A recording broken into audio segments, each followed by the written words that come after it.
How's it going, guys? I am going to do another informational video for you today, and today we're going to be talking about why diets work for weight loss. I could be more specific about fat loss, but that requires something else, but for weight loss. So, a lot of people, when they want to lose weight, I really wish they understood the difference between weight loss and fat loss, because this is what you really want to focus on. It's easy to lose weight. You just put yourself in such a caloric deficit that you can basically drop pounds in just very short periods of time. But the issue is that you don't want just weight loss. You want specifically fat loss. And in order to achieve that, you do need to put yourself in a caloric deficit. And that just comes down to calorie restriction and just controlling what you eat. The reasons, I don't like counting my calories. I'd rather do keto. What do you think about keto? So we all know that with keto, you're trying to eliminate as many carbs as possible. And everyone knows that 1 gram of carbs is 4 calories. So of course, it's like you eliminate 1/3 of your diet, you basically only have so many things that you can actually eat, and you sit there and you overload yourself with, say, something like meats and fats. Of course, you're gonna be so full, it's gonna be really hard to really overeat on something like keto. So that's why keto or what's they call low carbs. They call it something else, but I can't remember. I'm just going to call it ketosis because your goal is to produce ketones for using ketones as energy instead of carbohydrates or glucose. But anyways, and then for instance, if you go on a low fat, we all know 1 gram of fat is equivalent to 9 calories. So this is more catered towards lifestyle, but as you can tell, fat has a somewhat satiating effect on your body in comparison to carbs. Carbs are pretty burn off very quickly. Depending on if it's a simple or a complex carbohydrate, you can get full off of eating certain carbs. Let's say if you eat oatmeal, those are very complex carbs, so it takes a little bit longer to digest. But let's say if you eat fat, you have more of a satiating effect. But let's say you do manage to go on a low carb diet, so that means that your protein is up. The protein's automatically up because you eliminated this macronutrient. So keep in mind that, let's say you do follow a low carb diet in comparison to something like fit your macros, like you're following a 40%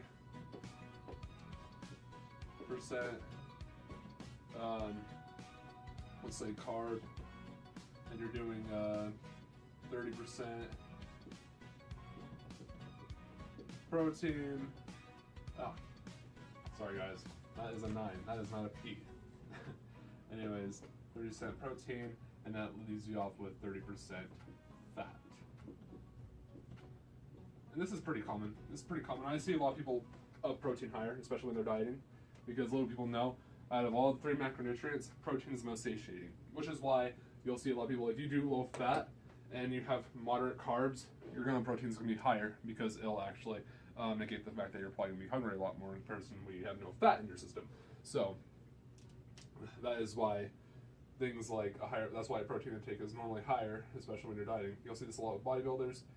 The issue is that you can't go super high in protein on keto, because if you eat enough protein, it will be actually converted to glucose. So that's why it's always going to be super high fat, and that's what keeps you satiated. So there's that. But let's keep in mind, so let's say you do keto and you eat, you're a bro. Let's say you're a bro and you eat 6 meals a day. And so each meal contains a chicken breast. 4 ounces. 4 ounces of chicken. Alright, so a cooked chicken breast that's 4 ounces is about 165 calories. And so you have that 7 times a day. And so that's barely a little over, that's probably only about, that's still going to be under 1,000 calories. So you're going to keep in mind that's 1,000 calories. And then let's say you have some sort of fat along with it. So you eat some fats, let's say you have about, something the equivalent to peanut butter. That's a little over 1,000 calories as well. So let's say your total intake for the day for doing something like keto would probably be, you're still probably eating around 2,100 calories. which is if you're a male and let's say you're an endurance trained athlete male that's under resistance training, so you probably burn around, in my case, my average is about 3,000 calories. So if I eat 2,100 calories, that puts me in a 900 calories deficit, and so that'll probably be about 1.8 pounds per week of fat or weight loss. And it could be actually fat loss if I'm training under the correct circumstances. I'm keeping my strength in the gym, and that's what you really want to focus on. And so that's why something like ketosis works. It's something with a little fat. So let's say you wake up. Well, let's use a different number. We'll also use a different style of eating. So let's say you wake up. Your breakfast involves, if you're going super low fat, it probably involves a little bit of oatmeal. It's going to be involving really lean meats like fish or anything along that lines. And you try to go super low fat, and your calorie intake is still probably going to roughly equivalent to that. Again, that's why stuff like that works, because it's not the fact that carbs are bad or fats are bad, it's just the fact that you end up eating like 2,100 calories. That's why you're losing weight. It's not the fact that a certain macronutrient is bad, because they're all good. Honestly, this right here is probably what's going to benefit you the most. Following it if it fits your macro split.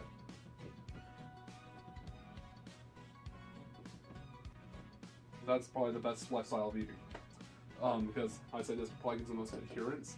I say, while it gives the most adherence, there's numbers you have to keep track of, which can be kind of a pain in the butt, because you'll hear people say, well, if you follow keto, you don't have to count calories, in a sense, but you're still limiting something that basically kind of gets rid of the point of tracking calories, because it's like, how much chicken breast can you eat before you get really full? Like, let's think like that. And how much, well, again, because that's how much fat can you consume? And the thing is, fat, I never really found like fat, like something in like just solid food form, other than like nuts. I always found it's like an additive, like let's say olive oil or butter. So that's why it's like really hard to be like, oh yeah, just overeat on fat. But you know, in any case, this is probably the best way. It fits your macro split, because you get a combination of all the macronutrients, because all of them are very important. These two are correlated with hormonal function. This will correlate with keeping your muscle mass, and it's going to keep you, because if you go too low in fat, your testosterone is going to decrease, all your hormone, because in order to get cholesterol, you need to consume fat, and if you don't have cholesterol, your testosterone decreases. But if you go too low in carbs, if you are doing it right and do ketosis, then it could work. But you also run into risks of even having a higher risk of cancer. So that's why I probably don't recommend a lot of people do keto. If you're diabetic, or ketosis is really good for people like you, where your circumstances probably should revolve around something along the lines of this. But if you can stay balanced, that's the key. But what really comes down to is adherence. Calorie counting is not for everyone, even though it is the 100% sure way to actually get fat loss. And in turn, fat loss is a good way to tell if you're losing fat is how fast you're losing weight, because you can only mobilize so many fatty acids into your system to be actually utilized as energy. So I'd say, if you watch that one video where I talked about how to lose weight super fast, I said about 1% of total mass per week. That's roughly how much you can lose pretty much at max to get sufficient fat loss. But even that's hard to maintain. Let's say you're 20-pound male, which means you can lose 2 pounds per week. So that roughly equivalent. So that's the equivalent to a 7,000 calorie deficit. So that's probably around 1,000 calorie deficit a day. So that's why.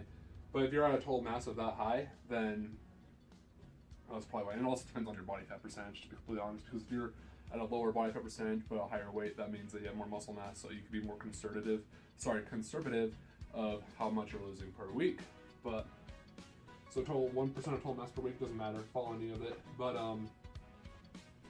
keep in mind that you want your diet to be inclusive, not exclusive. So it also comes down to your micronutrient content, which is why I still believe this is better. Because if you restrict a lot. Sorry about that, guys. My camera decided to die on me in the middle of that. So when I looked back, I was like, oh, no, that's cool. Anyways, so when I was talking about the diet being inclusive instead of exclusive, you know, I want to include your micronutrient content, so that's why restricting fats and carbs can be very dangerous sometimes, because if you restrict fats, you're also restricting cholesterol, which is also the reason why your body produces testosterone. So if you don't take in that much cholesterol, your testosterone is going to decrease. With carbs, you have the risk of getting cancer. But there's some instances where I do recommend people do things like this, depending on their lifestyle and what they might have in like cases like diabetes or anything along the lines of that. But so if you honestly if you eat clean, you only have to worry about counting calories. You don't even have to worry about counting macros, because the chances are, if you kind of go by like a kind of a portion method, by like a good fourth of my plate is protein, half of my plate's veggies, and then some kind of starchy carb or something along the lines of that for another portion of your plate, then you honestly can probably get down. You would have you have very low difficulty getting down to, so let's say about 10% body fat if you eat clean and just stick with a calorie number. Because this is more towards people that want to step on stage and want to get like contest slam, like super shredded and sub 10% body fat, single digits. But yeah, just enjoy that. Don't go too crazy with this, and this is why diets work. They don't work because carbs are bad or fats are bad. They work because you are just another way calorie counting. So there you go. And subscribe if you like the video.